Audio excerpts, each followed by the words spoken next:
in the store. I was saying, well, solely depend on God. God's gonna heal you. And I'll tell them that. But not, it's gonna be all right. You'll get over it. That's the first thing people have told me that. You have to let go. You have to let go. Yeah, my dad is a minister, and my brother, you have to let go. You can't tell me to let go of what I'm feeling inside about my son, you know. I think that people that haven't experienced that, once they experience and go through it, then they'll kind of know that, you know, it's some words that you do not say to people that are grieving. Yeah. And one thing I know that when people first lose loved ones, they really don't want to hear about Christ because number one, most of them already have a relationship with Christ, so they know that they already know trust that, and they have faith in right. So they don't want people telling them, "Oh, lean and depend on the Lord." Then later on after the funeral, they tell you, "Oh, it's gonna be all right," or you that going to that gravesite. Yeah, you know, stuff like that. I think that people don't understand. Unless you've been there, you really can't really understand and say that as a sister, you understand how I feel. I can't say that I understand, Bree, because I'm a mother. Right. I understand. So it's different aspects coming from different angles. Yeah, it's different aspects coming from different angles, and you know, I talk about your grief, but you know, I can remember when Drea was, you know, in junior high school, and I totally had zoned out about my child grieving. You understand? Because I was so encamped in my grieving and just trying to just stay focused and you know, was angry with God and was dealing with a lot until she got into some trouble at school. It wasn't that serious, but it was enough to make the light bulb go off in my head and realize my child is grieving too. And so that's another thing that we need to get out there to mothers, that, you know, your children are grieving.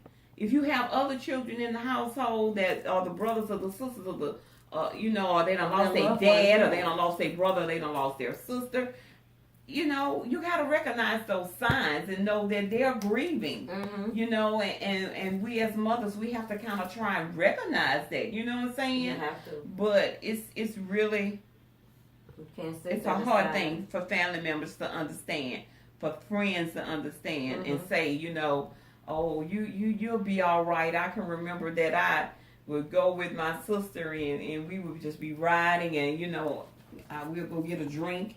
And I can say it because at that time, that's probably all I did for trying to make myself feel better. But actually, as I drank, it brought on the grief more. I found myself just pouring out my heart and just crying about Chad, and you know, and just listening to her say, "Oh, it's gonna be all right," you know. But I love my sister, but I knew that she didn't understand. Right? What you understand? Because you haven't lost a child, and so I know it's so many mothers out there today that are going through that, where family members are telling them that it's going to be okay. That be the main word. It's going to be all right. You need to start going to the, and then people need to pay attention to like the signs of grieving, because it's not just like you weeping and crying. Right. It could be you acting out. It could be you want to fight more. It could be you breaking things. It could be you getting into drug addiction, alcohol addiction.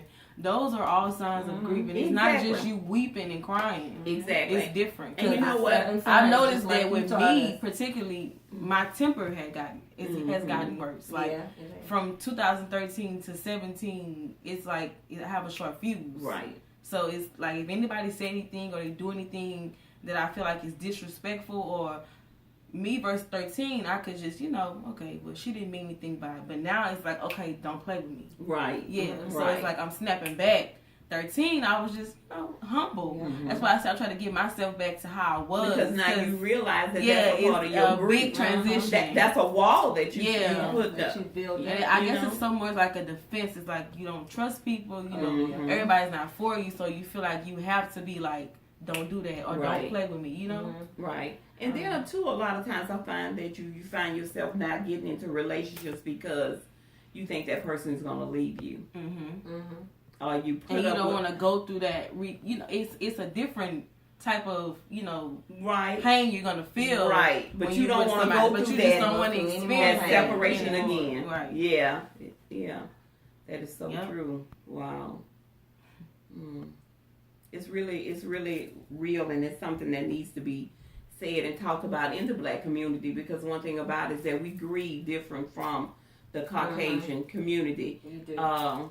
We tend to hold on and cherish our memories and hold our feelings in. And I can say not for everybody, for some maybe. Some. You know, but we do grieve a little bit more different than that, because our family structure is a little bit more stronger and spiritual, you know, on that level. So it's important that we be able to share this. And like I said, I just appreciate y'all taking the time out today, because it's important that y'all know, that you voice we hear your voice on how you feel. And I want people to know, you know, people are not happy about the killings. People are not happy that their loved ones are dying. People are not happy that we have not found out who killed our children. Yeah, that's true. People are not happy that we have to get up and walk around here every day with pain in our hearts. You understand? So it's a lot that we have to deal with. So, you know, that's this documentary. Just pray that it just touches people. I really do. That it touches somebody. It'll make a difference. It'll make a difference in somebody's life. Yeah, a lot of lives. Yeah, I think it will. Will you be selling the documentaries too? Yeah, that's good. Yeah.